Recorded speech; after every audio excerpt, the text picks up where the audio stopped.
கேள்வி பார்வையாளருக்கு வணக்கம். இந்த நேர்காணலில் நாம் சந்திக்க இருக்கும் சிறப்பு விருந்தினர் அண்ணா திராவிட மக்கள் முன்னேற்ற கழக பொதுச் செயலாளர் வழக்கறிஞர் பசும்பொன் பாண்டியன் சார். வணக்கம். வணக்கம். மக்கள்லாம் தெரியும், இந்த திருப்பரங்குன்றம் சர்ச்சை தொடர்ந்து ஒரு 2 வருஷமா நீடித்து கொண்டே வருகிறது. முக்கியமா பார்த்தோம்னா நீதிமன்ற அவமதிப்போட கண்டெம்ட் அந்த வழக்கை எடுத்த நீதியரசர் ஜிஆர் சுவாமிநாதன் அவர்கள் சில நபர்களுக்கு பூஜை செய்வதற்கு அனுமதியை கொடுத்து ஒரு உத்தரவு கூட பிறப்பித்திருந்தாங்க. இதற்கு 2 நீதிபதிகள் அமர்வு தடை போட்டிருக்காங்க. நாளைய தினம் நீதிமன்ற அவமதிப்பு வழக்கு வரக்கூடிய சூழல்ல இந்த தடை உத்தரவு தற்போது மீண்டும் பேசுபொருளை ஏற்படுத்தி கொண்டே இருக்கிறது. எப்படி சார் பாக்குறீங்க? பொதுவா நியாயம், தர்மம், அறம் காப்பாற்றப்பட வேண்டும். ஆத்தியவாதிகள் பேசுகின்ற பொழுது பொதுவாக சொல்வார்கள், தெய்வம் நின்று கேட்கும், அரசன் நன்று கேட்பான் என்று சொல்வார்கள். தெய்வம் நின்று கேட்கும், அரசன் நன்று கேட்பான் என்பதில் எங்களை போன்றவர்களுக்கு விமர்சனங்கள் உண்டு என்று சொன்னாலும், பழங்காலத்திலிருந்து புழக்கத்தில் வழங்கக்கூடிய ஒரு பழமொழியாகும். நீங்க திருப்பரங்குன்ற விவகாரத்தை எடுத்துக்கிட்டா, கடவுள் நம்பிக்கை இல்லாத எங்களை போன்றவர்களும் கடவுள் நம்பிக்கையாளர்கள் பெரும்பாலானோரும் முருகனை வழிபடக்கூடிய பக்தர்களும் மதுரையை பொறுத்தளவில் எந்த கலவரச் சூழலும் ஏற்பட்டுவிடக் கூடாது என்பதில் மிக மிக கவனமாக இருந்தார்கள். 97 98% பேர் நான் சொன்ன கருத்து தான். இதுல 1% பேர் பார்ப்பனர்கள்.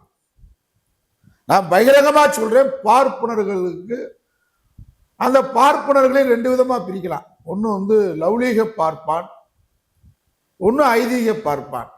இப்ப கோயிலுக்குள் திருப்பரங்குன்றம் கோயிலுக்கு அர்ச்சகரா இருக்கான் பாத்தீங்களா, அவன் தான் ஐதீக பார்ப்பான். இப்ப தலைமை அர்ச்சகர், திருப்பரங்குன்றம் கோயிலுடைய தலைமை அர்ச்சகர் என்ன சொல்றாரு, காலங்காலமாக இங்கே கடைப்பிடிக்கப்படுவது முருகனுக்கு தீபம் ஏற்றுவது கார்த்திகை நட்சத்திரத்தின் போது பெரிய கார்த்திகை அன்றுதான் ஏற்றப்படுவதுதான் வழக்கம், மரபு. இது திருமலநாயக்கர் காலத்திலிருந்து ஏற்றப்படுவதற்கான கல்வெட்டுக்கள் ஆதாரங்கள் இருக்கிறது. இதுதான் ஐதீகம் என்று அந்த வைதிக பார்ப்பனர்கள் அர்ச்சகர்கள் சொல்லுகிறார்கள். பெரும்பாலும் இந்த அர்ச்சகர்கள் வைதிக பார்ப்பா இந்த தகராறுக்குள்ள வரமாட்டாங்க. காரணம், அவங்க ஒரு கடைப்பிடிக்கக்கூடிய இந்த வைதிகம், அது போக அவங்க பிழைப்புக்கு ஆபத்து வந்துடுவாங்க. சண்டை போட்டுக்கிட்டே இருந்தால் கோயில் இழுத்து மூடிடுவாங்க இல்லை. ஆனால் அவங்க பெரும்பாலும் இந்த சண்டை சச்சரவுக்குள்ள வரமாட்டான். இந்த லௌலீக பார்ப்பான்றவன் யாருன்னு கேட்டீங்களாக்கா, அவன் தான்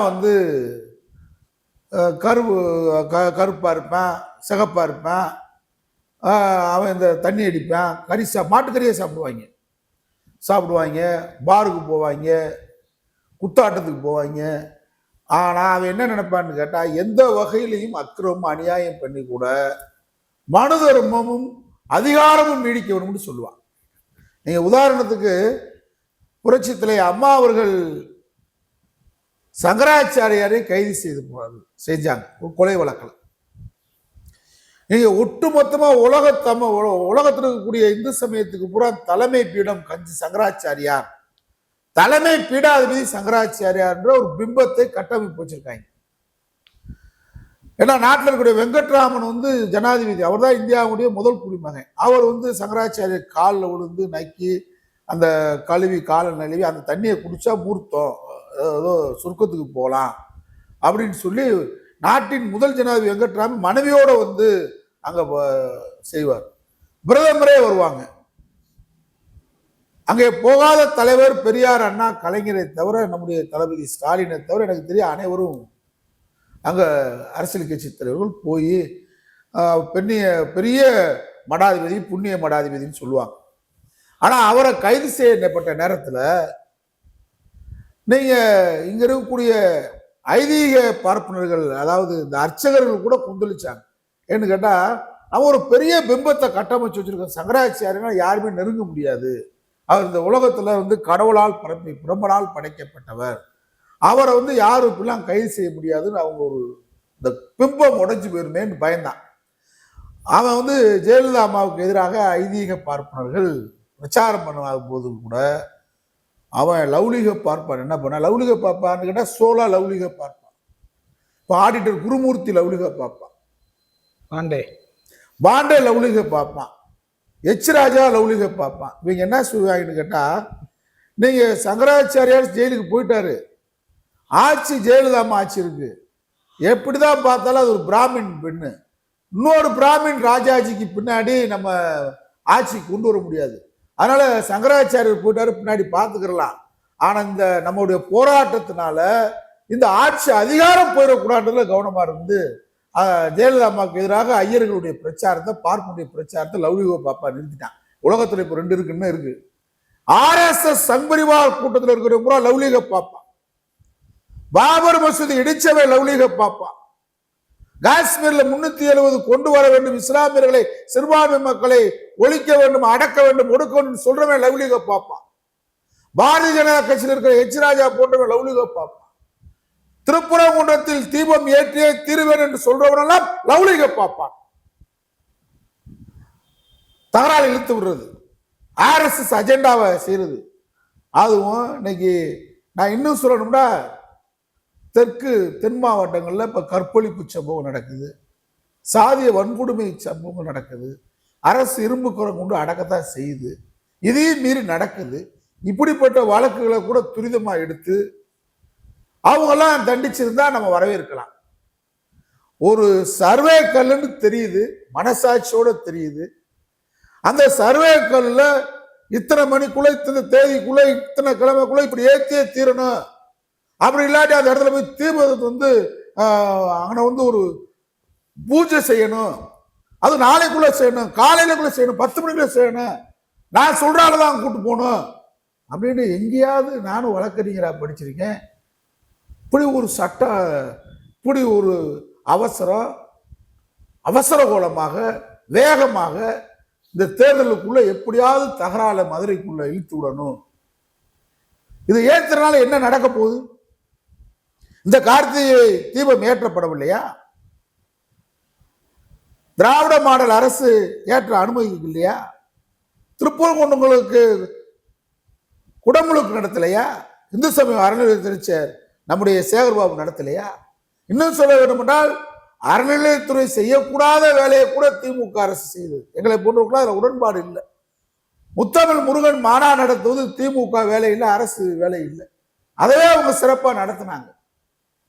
உலக இருக்கக்கூடிய முருக பக்தர்களுக்காக பழனியில நடத்தினார் இந்து சமய அறநிலையத்துறை அமைச்சர். வட மாநிலங்களில் பிஜேபி ஆளுற மாநிலம் கூட இவ்வளவு குடமுழுக்கு நடந்திருக்காரு. அறநிலையத்துறை சொத்துக்களை எல்லாம், ஆட்டையை போட்டிருந்த சொத்துக்களை எல்லாம் இன்றைக்கு திராவிட மாடல் அரசு தான் இந்தியாவிலேயே அரசாங்கம் கைப்பற்றி, அந்த அளவுக்கு எந்த மத நம்பிக்கையாளருக்கும் புண்படாத அளவுக்கு ஆட்சியை நடத்திட்டு இருக்கிறாங்க.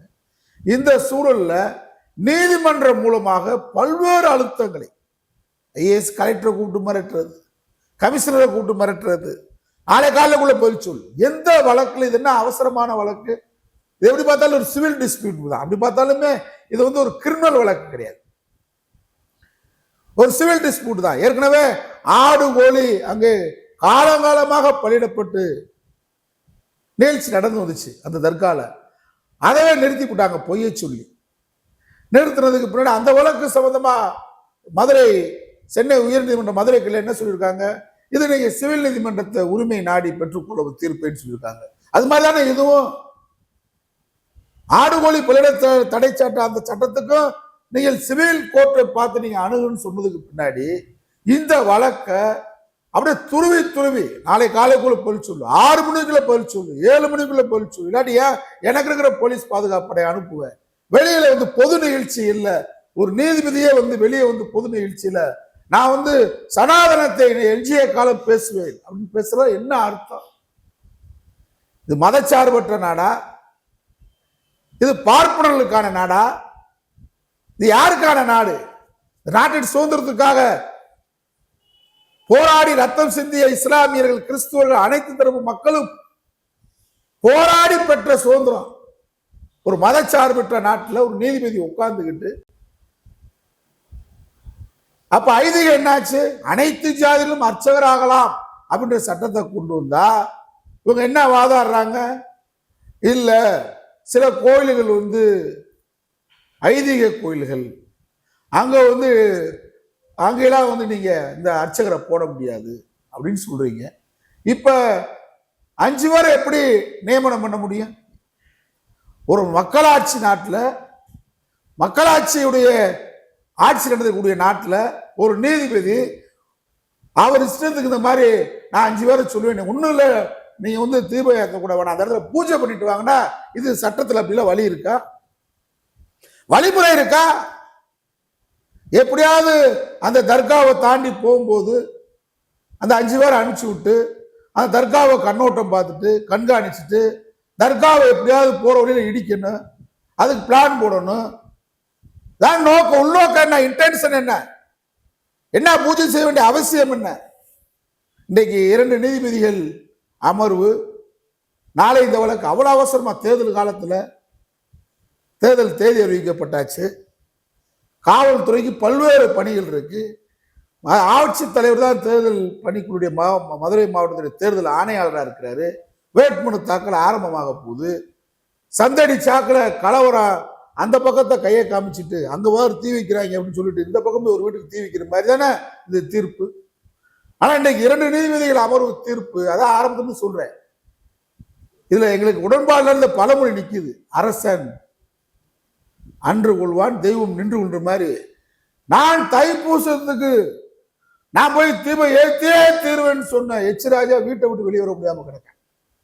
அவனை போய் திராவிட மாடல் முதலமைச்சர் தான் 3 தடவை போய் பார்க்கிறார். அவர் பெருந்தன்மை, அவரை பாருங்க. கலைஞர் குடும்பத்தை இன்னும் கிளீன்ல அமிட்டு கிழிக்கிறான், கிழிச்சு கேப்பேன் தைக்க முடியாத அளவுக்கு எச்ராஜா தைக்க முடியாது, எந்த நூலையும் வச்சு தைக்க முடியாத அளவுக்கு கலைஞர் குடும்பத்தை கிழிக்கிறான். அவன் தான் நான் வந்து திராவிட மாடல் அரசை கிழிக்கிறான். ஆனா அவங்க சொன்ன பழமொழி பாரு, தெய்வம் நின்று கேட்டுச்சா முருகன் நின்று கேட்டாரான்னு தெரியல.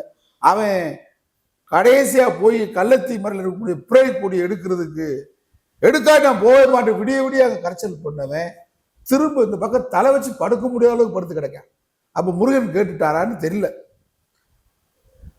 ஆயஸ்தன் அன்று கேட்பன்ற மாதிரி இவ்வளவு பெரிய கலவர சூழல்ல நம்முடைய திராவிட மாடல் முதலமைச்சர் மாண்புமிகு ஸ்டாலின் அவர்கள் திமுக ஆட்சி அன்றைக்கு 6 மணிக்குள் தீபம் ஏற்றியே தீர வேண்டும் என்று களவாணிகளை திருட்டு பெயர்ல முள்ளமாரி பெயர்ல பூரா முருக பக்தன்ற பேர்ல இந்த வெறுக்காம பாருங்க RSS காரன் தலைவன் என்னமோ ஒரு காடேஸ்வரா காட்டுப்பெயர், அவனை தலைமையில கொண்டு வந்து இறக்கி மலையில ஏறிட்டாங்க. அன்னைக்கு வலுவாக நம்முடைய மாண்பு முதலமைச்சர் 144 தடை உத்தரவு, அதான் அரசன் அன்று கேட்பான், இந்த அரசு தான் வேணும். அன்னைக்கு அன்று கேட்காட்டினா அன்னைக்கு இவங்க தர்காவை இடிச்சிருப்பாங்க. அதான் நோக்கம், அதான் திட்டம், அதான் RSS உடைய வேலை திட்டம். அரசன் அன்று கேட்டார், தெய்வம் நின்று கேட்டதுனாலதான் இன்னைக்கு 2 நீதிபதிகள் தீர்ப்பு, நாளை விசாரணைக்கு தடை, நாளைக்கு 5 பேர் போய் பூஜை பண்ணணுமா? என்ன பூஜை? அங்க கல்லுக்கு கீழே பூஜை, அங்க ஏதாவது திருப்புரம் கோயில 6 வேளை பூஜை நடக்காம இருக்கா? அன்னதானம் நடக்காம இருக்கா? தலைமை அர்ச்சகர் கூடவா வைதிகம் உங்களுக்கு தெரியும்? தலைமை அர்ச்சகரே அந்த கார்த்திகை நட்சத்திரத்தின் போதுதான் தீபம் ஏற்றப்பட வேண்டும், வருடத்துக்கு ஒரு முறைதான் ஏற்ற வேண்டும் சொல்றாரு. அப்புறம் நீ சொல்ற தீர்ப்பு மனு தர்மத்துக்கு உட்பட்டதா, ஐதீகத்துக்கு உட்பட்டதா, லவுலிகை பார்ப்பாருடைய தீர்ப்பா? யாருக்காக இந்த தீர்ப்பு? மக்கள் விரும்புறாங்களா? திருப்பூர் மக்கள் கடையெடுப்பு நடத்துனீங்க, பங்கேற்றாங்களா? திருப்பூர் மக்கள் விரும்பவில்லை, மதுரை வாழ் மக்கள் விரும்பவில்லை, தமிழ்நாட்டில் கூட மக்கள் விரும்பலை. தமிழ்நாட்டில் ஒவ்வொருத்தரும் மதத்தை வழிபடுற ஏற்றுக்கிட்டவங்க இருக்கிறாங்க, கடவுள் நம்பிக்கையாளர் இருக்கிறாங்க. 95% தமிழ்நாட்டில் கடவுள் நம்பிக்கையாளர் தான். ஆனா கடவுள் நம்பிக்கையாளர்கள் கடவுள் இல்லை என்று சொல்ல திராவிட இயக்கத்தை 67 ஆட்சியில் கொண்டு வந்து உட்கார வைக்கிறாங்க. காரணம் என்ன? கடவுள் இல்லை என்று சொல்ற கட்சிக்காரங்க எந்த கோயிலையும் இடிக்கல, கடவுள் இருக்குன்னு சொல்ற பிஜேபி தான் பாபர் மசூதி இடிச்ச, இப்ப தர்காவை இடிக்கிற, பல மசூதிகளை தர்காவை இடிக்கிறதுக்கு பிளான் பண்ற, சர்ச்சைகள் இடிக்க பிளான் பண்ற. அப்ப கலவரத்தை உருவாக்குறது கடவுள் என்று சொல்ல திமுகவா? கடவுள் இருக்கின்ற பேர்ல, கடவுள் பேர்ல கட்சி நடத்துகிற பிஜேபி சங் பரிவார் கூட்டமா? அதனால இந்த தீர்ப்பு, இன்னைக்கு வந்திருக்கிற தீர்ப்பு மக்களின் உணர்வுகளை, பெரும்பான்மை மக்களுடைய எண்ணங்களை பூர்த்தி செய்கின்ற அடிப்படையில் அறத்தின் அடிப்படையில், நியாயத்தின் அடிப்படையில், தர்மத்தின் அடிப்படையில், அதே நேரம் கலவர சூழலை தடுப்பதற்கான தீர்ப்பு, அதை வரவேற்போம். ஆனால் திருப்பரங்குன்றத்தை பொறுத்தளவில் முருகப்பெருமானே துணையா இருக்கிறாரு, கலவரக்காரங்களுக்கு எதிர்த்து நிற்கிறாருன்றதுக்கு உறுதுணை தான் எச் ராஜா படுத்த படுக்க. இன்னைக்கு படுத்துட்டான்ல, தைப்பூசத்துக்கு தூம்னா, கள்ளத்தி மரத்தையும் தூக்கும்னா, என்னென்னமோ சொன்னா வர முடியல. இன்னைக்கு யாருமே இங்க வர முடியல. அதனால இந்த இரு அமர்வுகள் கொண்ட தீர்ப்பு தடை உத்தரவை அண்ணா திராவிட மக்கள் முன்னேற்ற கழகமும் நானும் வரவேற்கிறேன். இது ஒரு பெரிய கலவர தீயை அணைத்திருக்கிறது. மதுரை மக்களுக்கு ஒரு நிம்மதியை ஏற்படுத்தியிருக்கிறது. இல்லாட்டி காலையில் எந்திரிச்சா வேற வேலையே இல்லை ஒரு நீதியரசருக்கு. இதே வேலை திருப்பரங்குன்றம் திருப்பரங்குன்றம் திருப்பரங்குன்றம் சொல்லி புலம்பிக்கிட்டு இருந்தா என்ன அர்த்தம்? திருப்பரங்குன்றத்துக்காகவே ஒரு நீதிபதியா? எப்படியா தீ வைக்கிறதுக்கு ஒரு நீதிபதியா? அதனால அருமையான தீர்ப்பை, இடைக்கால தடை உத்தரவை வழங்கியிருப்பதை மத நல்லிணக்க கூட்டமைப்பு மதுரையிலே வரவேற்கிறது. எங்களை போன்ற பகுத்தறிவாளர்கள், கடவுள் நம்பிக்கையாளர்கள், ஏன் முருக பக்தர்களே இந்த இரு அமர்வுகள் கொண்ட நீதிபதிகள் கொடுத்த தடை உத்தரவை வரவேற்கிறோம். நன்றி சார். நன்றி.